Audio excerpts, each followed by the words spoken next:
Assalamualaikum warahmatullahi wabarakatuh.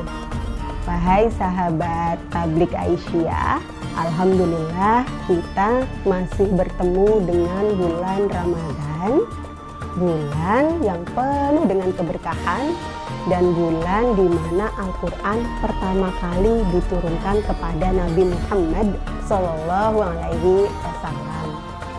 Sahabat Tablik Aisyah, sudah paham belum apa itu pengertian siam? Siam dapat diartikan sebagai menahan diri dari sesuatu. Sedangkan secara istilah kita dapat mengartikan siam sebagai menahan diri dari segala sesuatu yang dapat membatalkan puasa, baik itu makan, minum, atau berhubungan suami istri yang dilakukan dari terbit fajar sampai terbenamnya matahari, dan itu dilakukan ikhlas karena Allah.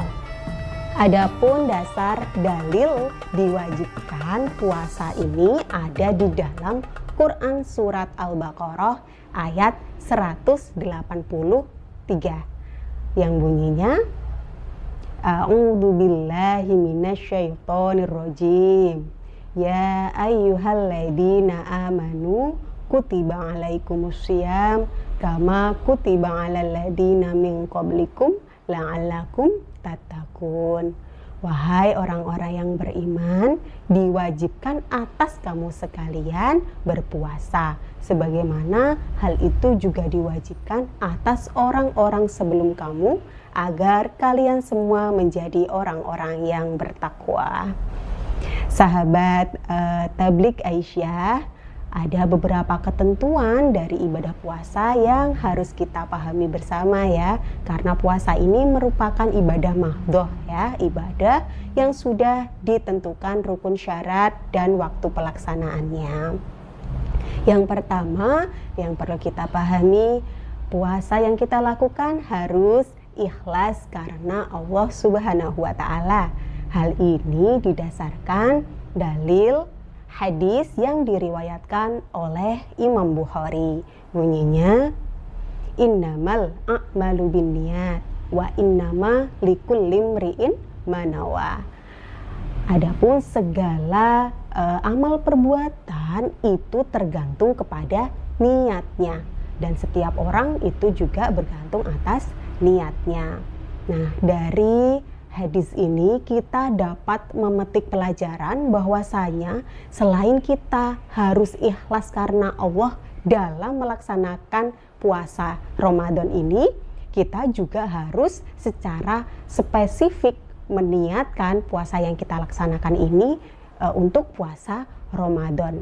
Sehingga apa? Sehingga meskipun kita sudah terbiasa puasa sunnah, misalnya puasa Senin Kemis nih di luar bulan Ramadan, maka kita ketika bertepatan hari Kemis di bulan Ramadan, kita tetap harus meniatkan puasa kita itu untuk puasa Ramadan. Tidak boleh diniatkan untuk puasa Senin Kemis, meskipun di luar Ramadan kita sudah biasa melakukan hal itu.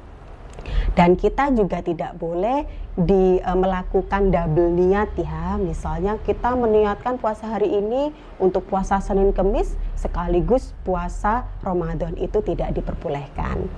Nah, lalu ketentuan selanjutnya, siapa saja yang diwajibkan untuk berpuasa?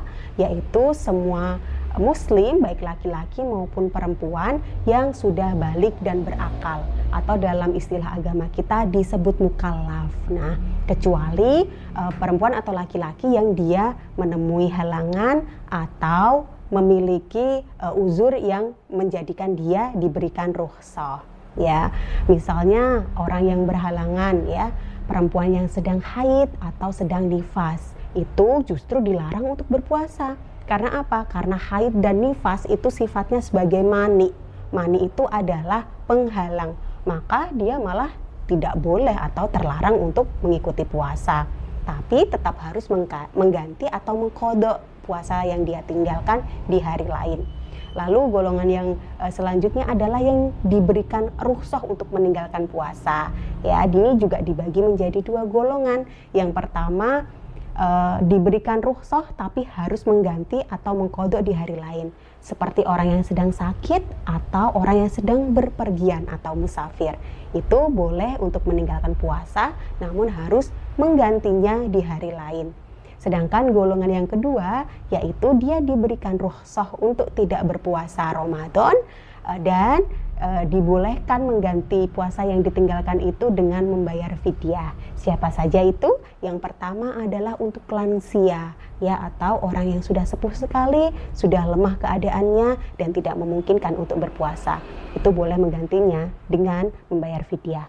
Lalu ibu hamil dan menyusui, ini juga boleh meninggalkan puasa tapi boleh diganti dengan membayar fidyah.